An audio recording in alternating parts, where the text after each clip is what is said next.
Station, this is Houston. Are you ready for the event? Houston Station is ready for the event.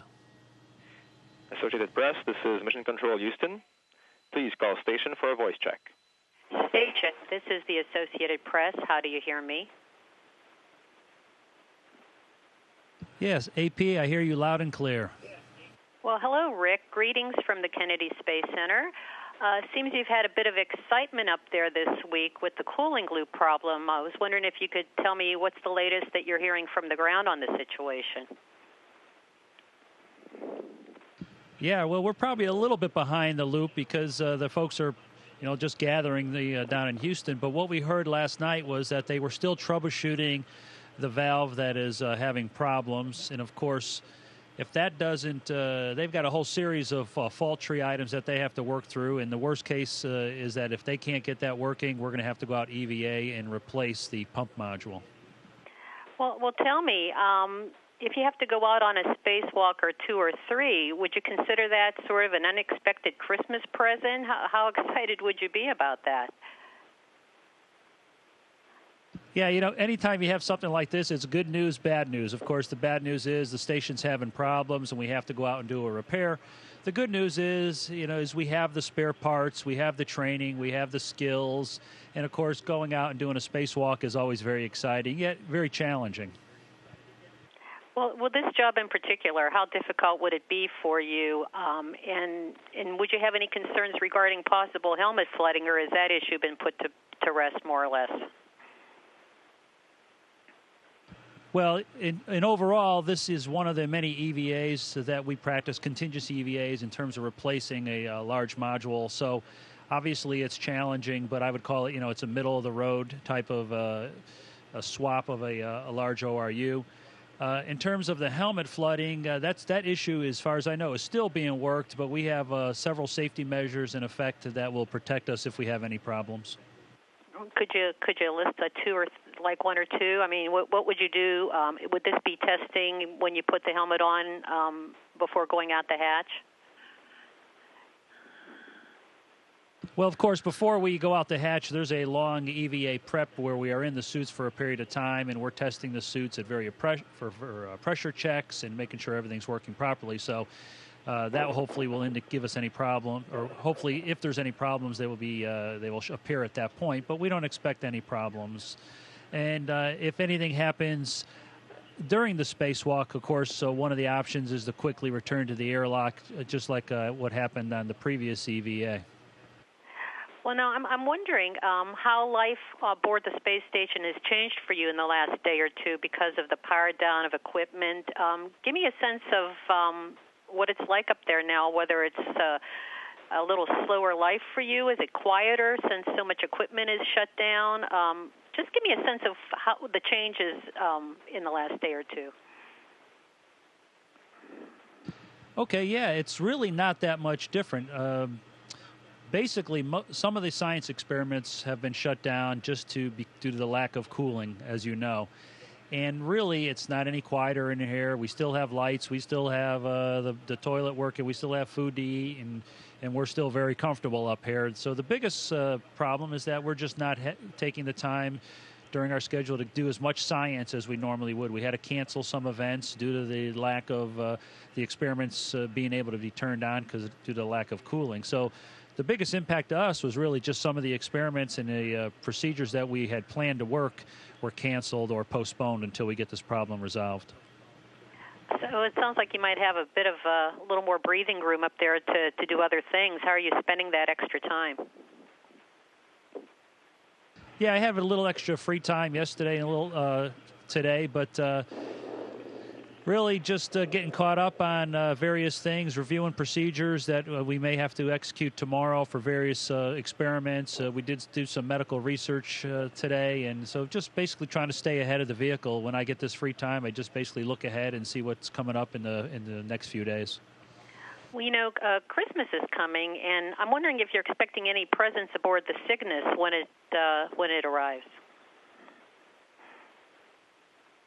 Well, I'm not expecting any presents, but you never know. Of course, we do have some bonus food on the Cygnus, and we have a few other packages up there, so it'll be great to get those things on board and have them for the rest of the duration of my expedition. Well, what about your own Christmas shopping? Did you finish that up before you blasted into orbit, or are you going to be making some internet orders and phone orders there in the next week? Crew Mission Control Moscow. No, I did. I took care of a few things before I left. I bought a series of presents for my wife, but don't tell her.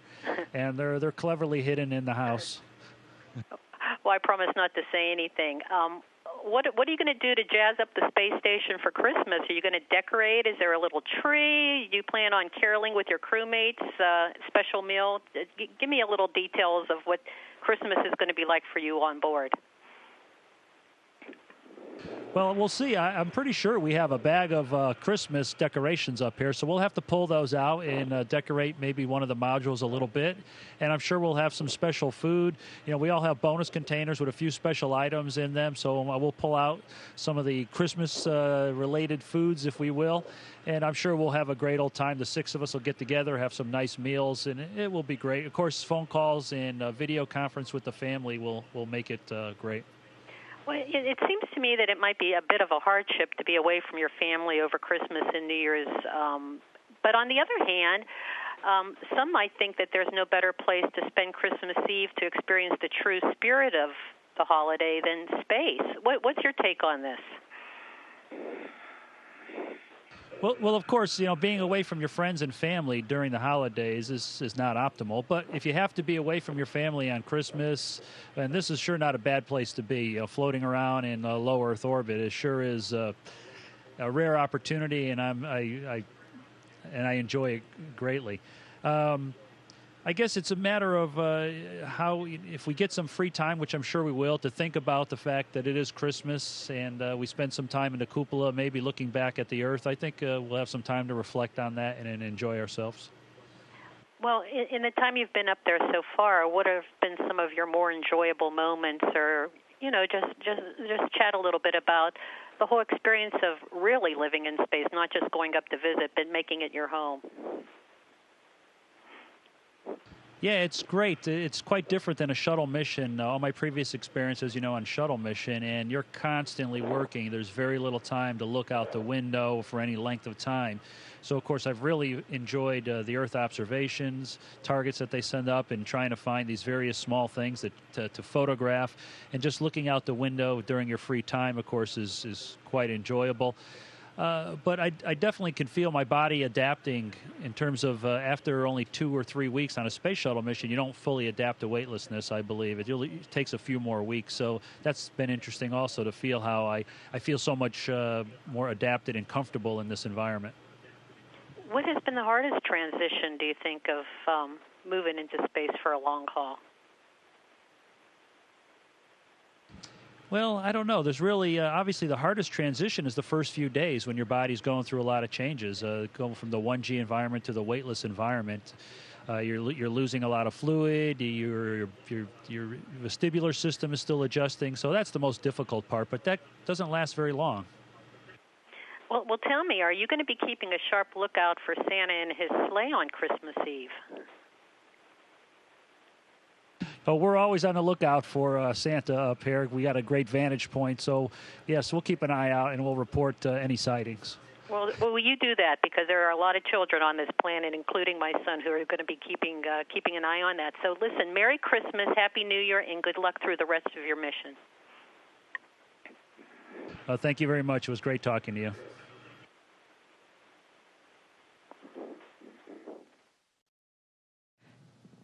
Station, this is Houston ACR. That concludes the Associated Press portion of the event. Please stand by for a voice check from space.com.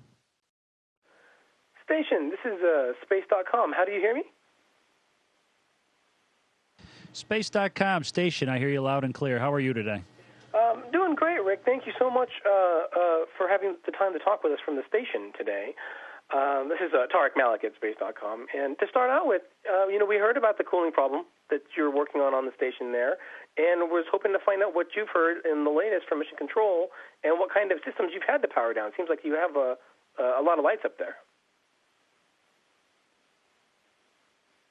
Oh yeah, the lights are still on station. You know, it's the biggest impact, as you probably heard, was to the payloads and to the experiments. Due to the external loop having a problem, the internal loop wasn't getting cooling, so we had to power down a lot of the systems inside space station. Some of the modules, some of the forward modules, but most of those were science experiments and payload racks, and of course a few items that for redundancy for various systems. But overall, life up here really hasn't changed that much. If anything, it's actually gotten a little slower for us just due to the fact that some of the science experiments and payloads that we were scheduled to work on, we had to postpone those. Well, one of our readers, Michael Clark, had a question that was the same one that I had for you, and he just wanted to know, how concerned you were about it. Is it worrying at all to have this kind of a problem? How serious do you think it is? Well, it's a serious problem. Obviously, it's something we have to fix. It's not something I'm worried about, though. We got some great folks on the ground, and I wouldn't be surprised if they could figure out a way to get this external loop back up and working in the next couple of days. And if they don't, then the possibility exists that we'll have to go out and do a spacewalk to replace the pump module and put in the new one. And, of course, as you know, we have many spare parts on board for inside and outside the space station, and we train for these situations over and over again. So all the procedures and everything are in place to take care of this. If you did have to go out on that spacewalk to replace the pump module, how challenging of a task would that be? And I guess how comfortable would you have to be with the spacesuits, seeing that there was that helmet leak last summer? Yeah, any spacewalk is challenging, obviously, and there's risk involved. This particular pump module, R&R, we've practiced it many times in the pool. I did an ammonia tank change-out 3 years ago on orbit during one of my shuttle missions. This is a very similar, a large box, a few bolts. You know, the biggest challenge on this spacewalk, in my opinion, is the large fluid connectors that are connected to the pump module. But, of course, we have a lot of tools if we have problems with those to fix that. As far as the suits go, you know, we have been working that issue for quite a while now. We're going to take the two best suits that we have if we have to do the spacewalk. We have procedures in place that if we do have problems, we'll get back to the airlock ASAP. And so I feel very comfortable doing it. Once the ground gets comfortable with it, we have a lot of faith in their decisions. Thanks. Before the cooling system problem happened, I know that you were looking forward to the arrival of the Cygnus cargo ship next week, and I'm wondering any special requests from you and the crew to the ground, maybe holiday treats or presents or anything like that? Well, you know, we do get a crew care package. Well, I have a crew care package on there from my family. I do have some bonus food up there and some additional clothes to get me through the next 5 or 6 months. And there was some talk about some fresh fruit. So we look forward to anytime we get fresh fruit up here or vegetables. It's a great treat. So we look forward to that. And, you know, speaking of Christmas, one of our readers wanted to know how you do celebrate the holidays in space, being away from friends and family like the six of you are. You know, can you give us an idea of what Christmas in space is like? Any dinners, New Year's plans, that kind of thing? Yeah, sure. First of all, we have great connectivity with our families back home. You know, we have an IP phone. We have the ground sets up video conferencing with our families on the holidays. So it's great. You get to see them. You get to participate in the events at home a little bit. But up here, you know, we do have some Christmas decorations, I think, buried somewhere. We'll probably try to pull those out and liven up the place a little bit. And, of course, all six of us will get together and we'll have a special meal. Everybody will pull out whatever special foods we have that are appropriate for the holidays, and we'll just have, you know, spend time together as a crew, as friends, and enjoying good food and good company. Now, of course, folks down here are going to be tracking Santa around the world on Christmas. I'm wondering if you think he'll pay a visit to the station, if you've made arrangements for him to pay a visit to your loved ones at home, you know, if you're going to keep an eye out for him. Well, of course, we're always keeping an eye out for Santa when we're out there hanging out in the cupola. We're always looking for things like that. I don't know if he can get up this high in order to visit us, but we'll definitely keep an eye out, and we'll report any sightings back to Mission Control Houston. Well, Rick, I know that you've flown several times before on shuttle missions, but you know, you've been up there for weeks at a time now after your launch in November, and I'm wondering what the biggest surprise has been for you so far as you kind of began this long stretch. Since I've been here so many times before, hasn't been any real surprises yet. Adapting to the zero-G environment, living here on board Space Station, I'm so familiar with the modules. There's really no surprises. It's great to have my own little place to sleep, even if it's a very small closet, if you will. But it's great to have some personal space to hang your things. That's definitely much more comfortable. But no real surprises. Of course, I'm only about 5 or 6 weeks into it, and I've got quite a few more months to go. So we'll see how it goes over the next 5 months. Is there any one thing, aside from friends and family, that you're missing the most? Usually when I go on a long trip, I forget something. Yeah, no matter how hard you think about what you're going to need up here, there's always one thing you wish you had, of course. But we're pretty well stocked up here, and I really don't want for much. We have great food. We have a great variety of food. But, of course, probably the biggest thing I miss besides my family is some of my favorite foods. Well, actually, that dovetails right into a question from one of our readers, Heather Bigg. She wants to know, what is your favorite space meal, and what is that favorite food that you're craving the most this Christmas? Let's see, my favorite space meal. It's kind of interesting because, on a shuttle mission, you're only up here for 2 weeks, and you almost never eat the same thing twice. Up here, I'm starting to eat the same thing a third and a fourth time now, just because the way the rotation is. I think my favorite thing's turning out to be the steak. It's actually a pretty tasty steak, an irradiated, comes out of an MRE packet, and it's actually pretty tasty. And I guess the thing I'm missing the most back on Earth, probably like pastas and pizza and things like that. Now, you mentioned earlier that you had a little bit of free time extra from the cooling system issues. I'm wondering how you're spending that free time. We've seen some amazing photos you've been taking of Earth from space. Are you getting any of that into that time? Oh yeah, we're always on the lookout for some interesting photos. I spend some time in the cupola when I usually at the end of the day I'll spend 30 minutes to an hour in the cupola just watching the world go round and trying to take some good pictures.